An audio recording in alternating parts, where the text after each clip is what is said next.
Mr. Keenoff, Chairman of Kazman, and I thank him for that. To achieve the necessary results, however, it is imperative to move forward in a step-by-step process to create the fundamental of the firm foundation necessary to identify impediments. This should include the introduction of as much flexibility as is practical before implementing a roadmap. That said, we must all be sensitive that there is a growing sense of urgency felt from certain quarters to deliver. And finally, as I have said many times over, we should engender a spirit of cooperation and partnership amongst the essential stakeholders. 2 more minutes, Madam Chairman, and I will be done if you'll excuse me. Secondly, an absolute imperative is to work towards strengthening the foundation of this endeavour. For example, to consider how best to de-risk the environment that will be created.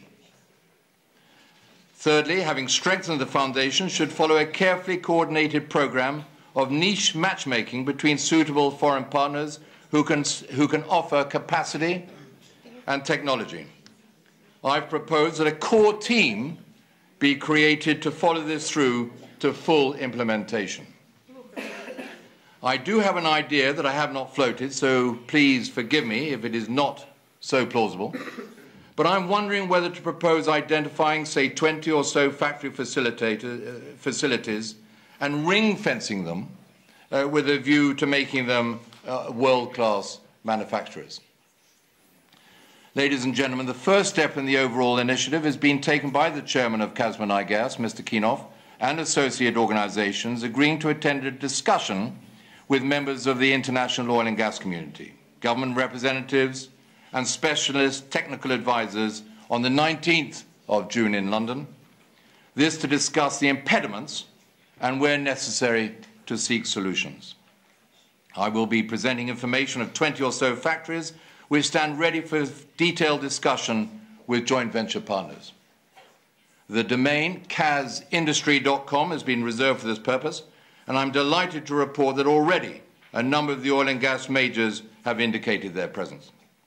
And then from that point, invite specific appropriate organizations to Kazakhstan at the end of July to have preliminary discussions with potential partners. Those organizations will hear how they can enter this market and bring their machinery, technology, and specialist capacity to produce quality products for the oil and gas sector. Ladies and gentlemen, I am under no disillusion regarding the technical, commercial, and socio-economic challenges of this project, including for the necessary capacity, training, and development of nationals for employment. In addition to this, the community investment that seeds the development of local supply chain capacity. It will take time, investment, focus, discipline, and commitment to develop national workforces for those supply chains. There are huge challenges ahead, but these priorities that I have outlined can be delivered within existing contractual arrangements and international treaties with foresight, willingness, respect, and innovation. I relish the challenge ahead, but underline, this is a team effort. Thank you, Madam Chairman. Thank you very much. Thank you very much. Let me give next floor to main organizer of this round table, Dr. Lee from Green Growth Institute, please. Well, thank you, Madam Chair. Good morning, distinguished participants, ladies and gentlemen. It is my great honor and pleasure to speak to you at this very meaningful session of the model of strategic planning for the transition to a sustainable economy under this very auspicious occasion of the 5th Astana Economic Forum 2012 in search of solutions to socio-economic, legal, and cultural issues of Kazakhstan and the world's sustainable development. I'm very grateful to the government of Kazakhstan and session co-organizers for organizing such a great chance to share and learn each other's ideas and expertise on how to achieve transformation into a sustainable economy. Ladies and gentlemen, I would like to emphasize that we should harness more our common efforts to tackle the challenge of climate change and resource depletion. As all of you are aware of, the leaders of the global community are clear about the need for us to work together to adapt to the effects of climate change and to assist those who are least able to do so. They also stress the need to find ways to unleash the wave of new technologies that will be needed to respond to climate change and to ensure that developing countries have the opportunity to benefit from the dissemination of these technologies. Emphasis is laid upon the scale of investment that would be needed to adapt to the impacts of climate change and to reduce emissions, the vital role of markets in delivering solutions, and the great ranges of new partnerships involving both developing and developed countries, and the public and private sector alike that this would require. At the same time, virtually everyone says implies that current level of effort is not commensurate with the challenges of stabilizing concentrations of greenhouse gases at a safe level. Ladies and gentlemen, in dealing with climate change, we should not merely focus on imposing mitigation targets on countries.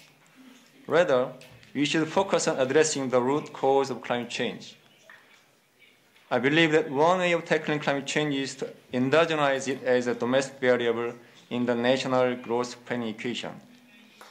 This involves the transformation of the past growth paradigm into the new growth paradigm. The new growth paradigm, low carbon, quality-oriented growth, that is, low carbon, green growth, is the answer. The UN Secretary General's high-level panel on global sustainability set up 3 working groups to undertake analysis from 3 different angles and search for practical solutions and recommendations for the interconnected challenges. Throughout last year, Working Group 1 delved into poverty reduction, Working Group 2 into a needed paradigm shift, and Working Group 3 into the role of markets and private sector. The Working Group 2 has sought for the best way to bring a paradigm shift that can most effectively address the global issues of climate change, as well as poverty, biodiversity, and other issues, and reorient the economic system toward the resolution. The group further looked into economic theories and indicators that can fully reflect the cost of climate change impacts, depletion of natural capital, persistent poverty, and other challenges. Throughout the work of Working Group 2, green growth has been particularly highlighted by many participating panel members and experts that brought in to help the group. The group and involved experts found how green growth can stimulate growth while reducing carbon emissions and protecting resources through transforming an economy to one that is based on clean and renewable energies and cleaner and more efficient use of resources. It was stressed that green growth was proposed, emphasized, and pursued by many countries, scholars, and activists as one of the most practical alternative paradigms. Through green growth, countries and involved parties are trying to directly, indirectly address issues including climate change, energy security, pollution, resource depletion, poverty, and employment. It also suggests that green growth may not be the immediate solution to all the challenges that the panel is attempting to address, but can be a good starting point to approach them. I especially agree on their findings that unlike in the traditional quantity-oriented growth model, where labor and capital are major factors of production, the most important factor of production in the quality-oriented green growth paradigm is new ideas, transformation innovations, and the state-of-the-art technologies. In November 2010, Korea hosted the G20 summit in Seoul.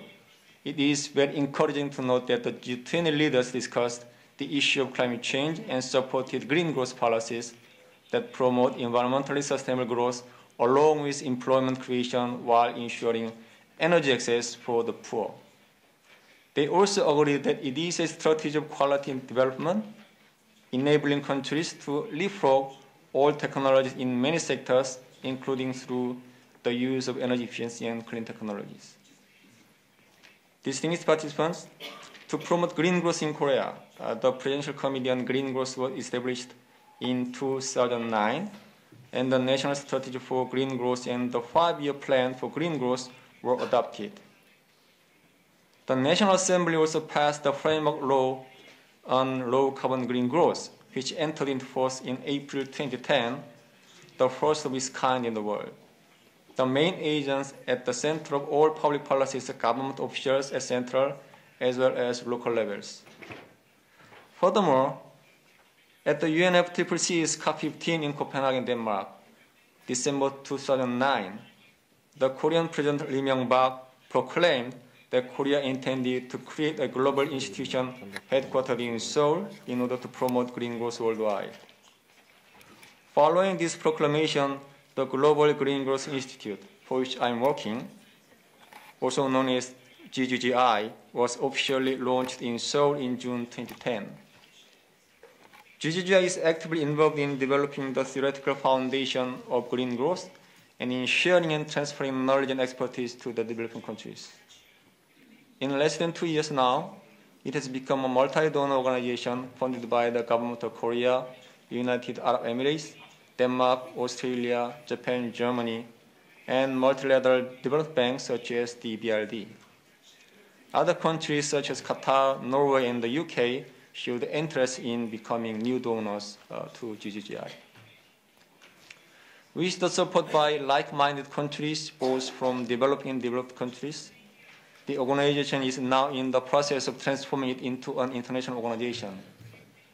On 20th of June at Rio next month, GGGI will have a signing ceremony to become an international organization with initial member countries. So the international community, including the UN, UNEP, OECD, the World Bank, and nations at the forefront of the efforts to combat climate change, has recognized GGGI's role and activities to this end. Although yet small in scale, GGGI has been very active in making significant efforts for its mission. It is now active in 10 developing partner countries and is at the stage of scoping in another several countries. Here in Kazakhstan, by the financial support from the EBRD, European Bank for Reconstruction and Development, in the partnership with the Ministry of Environment Protection of the Republic of Kazakhstan and the network of experts for sustainable development in Central Asia, GGGI is working on the Kazakhstan National Green Growth Plan, which will be shortly presented by my colleague, Joseph Lee. I strongly believe that GGGI will make a big contribution to the international effort to respond to climate change, especially in the developing world. By promoting green growth and disseminating required technology and knowledge for green growth in developing countries, GGGI will bring simultaneous reduction of both carbon emissions and poverty in the developing world.